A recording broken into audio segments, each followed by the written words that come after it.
I don't know if this is coming across in the images you're seeing at home, but the sensation of being in a car but on the railway is just the maddest thing I've ever seen out of the window. It's a railway!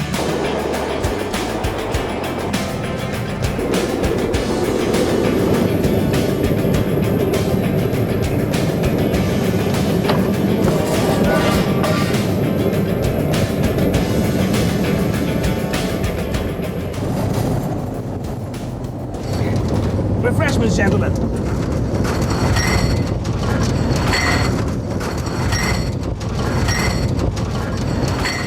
Oh, it doesn't fit.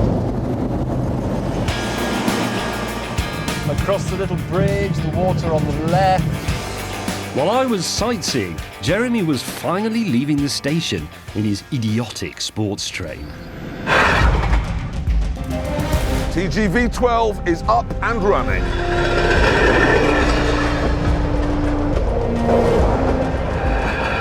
Let me talk you through my passengers. The man on the left, he's just a man, but the man on the right, that is the editor of Rail Express magazine, and I need to impress him. He's going to be reviewing this experience. Clearly, the best way of impressing him would be to beat Hammond and May to our destination.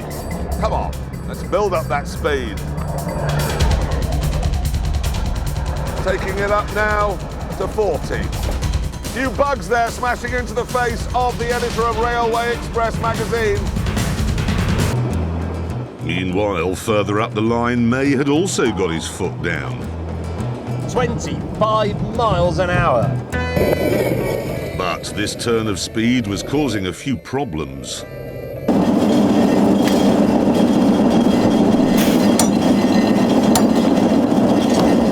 The cruise control works. Look at that. I'm now doing nothing.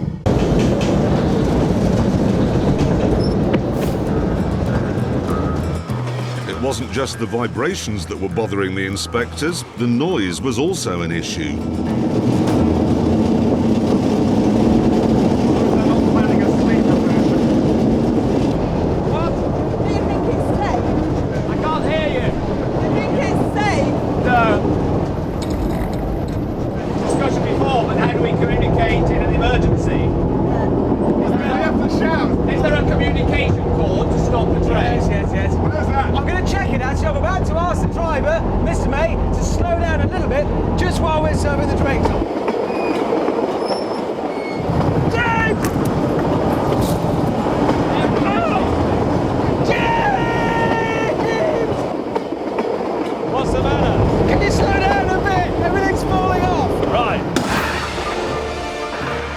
Meanwhile, I'd caught up with the idiots, but I couldn't get past due to a railway network design fault.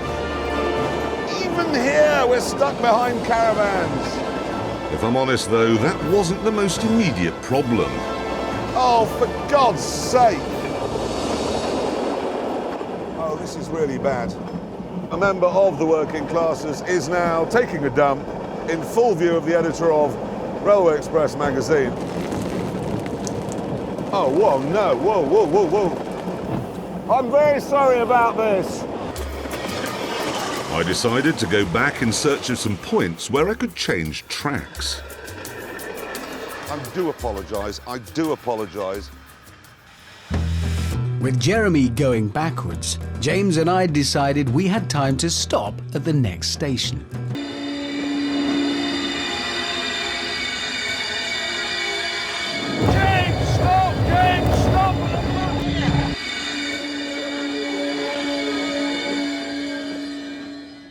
James, we're bloody miles off. I'm going to back up. Ladies and gentlemen, if you'd like to stretch your legs at this intermediate station, then apologies for the overshoot. That was an overshoot. Stop doing the f***ing announcements! That's my job! Ladies and gentlemen, we're just pulling into the station in case you might want to stretch your legs, perhaps, or maybe have a walk. Allow me, please. Yeah.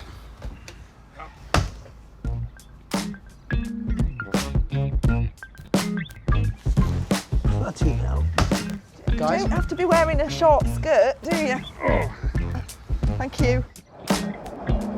Just discovered a small design fault with the TGV12. Then going backwards, you have to have the bonnet up to keep the engine cool because obviously there's no air going into the radiator, and I can't see anything out of the back. So the first I'll know about a derailment is when we hear death and screaming from the rear carriage. Back at the station, the inspectors were busy doing some inspecting. What was the noise decibel level? 108 it peaked at. It's higher than anything I've ever measured. Just under 60, so that's not wide enough for disabled access. Good for people with one arm, there's only one armrest. It's the flammability is what worried me, actually. I think my general consideration is not a train, the death trap. Well, ladies and gentlemen, I hope you enjoyed your brief stopover at Cornham Woodhouse Station. We will now be departing again for near Loughborough. And now I would show May that speed is right, speed is good, speed works. There he is. James May is about to be splashed by the mighty wheel-spinning TGV12.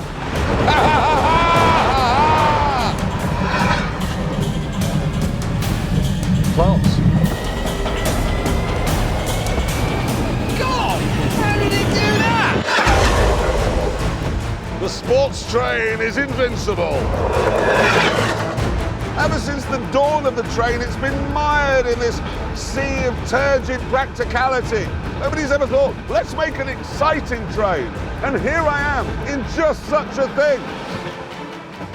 On Hammond and May's train, it's just one long, dreary trail of boredom. Brace, brace!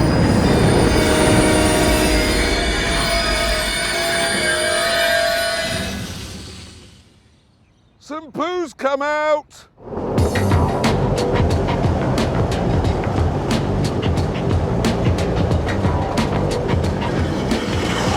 Ladies and gentlemen, particularly of first class with your OBEs and MBEs, Richard Hammond, your steward, will be passing through shortly with hot meals. Right.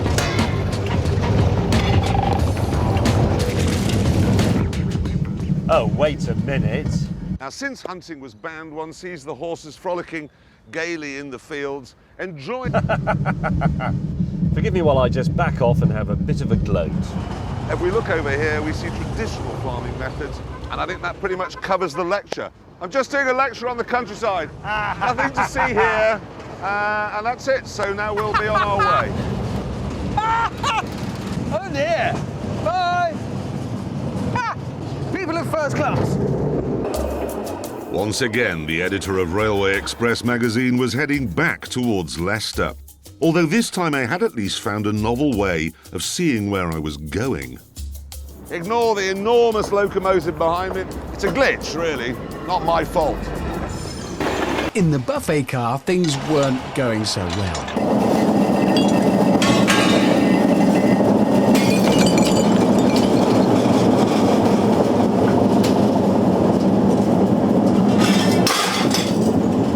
Ladies and gentlemen, please brace yourself. The incompetent steward is about to pour Tepid coffee into your crotch. Christ's sake, James, stop making announcements. That's my job. I'm the steward. You drive. I steward. It's my train and the driver makes the bleeding announcements. That's the way it is. I had finally found a passing point and was now back in the chase. Really shifting now. Really, really, really moving. No time to lose. 80 miles an hour. Ha ha! Meanwhile... Penis, penis, penis, penis, penis, penis, penis is my tannoy. Hello, chaps. Can I offer you refreshments? Certainly. You got a coffee, please? No. Do you have any chance of a Danish pastry, please? No.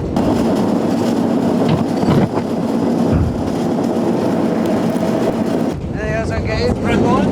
No, no, no.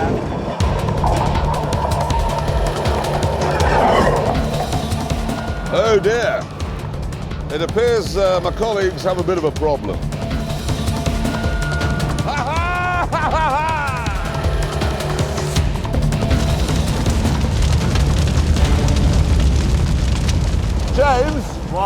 Your train's on fire. Is it? Yes, it is. Right. Well, there we are.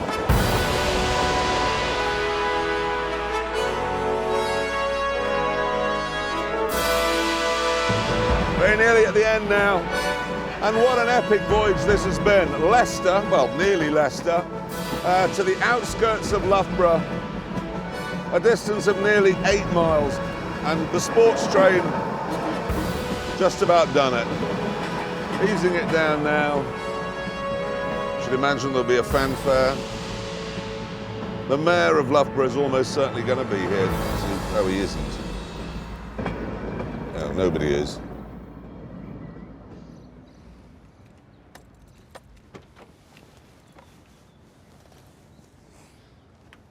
Throughout this epic voyage, I have referred to this as either the TGV-12 or the sports train. But I don't think that's right. I don't think that does it justice.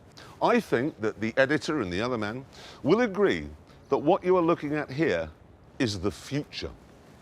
And all we must do now is await the arrival of my less successful colleagues.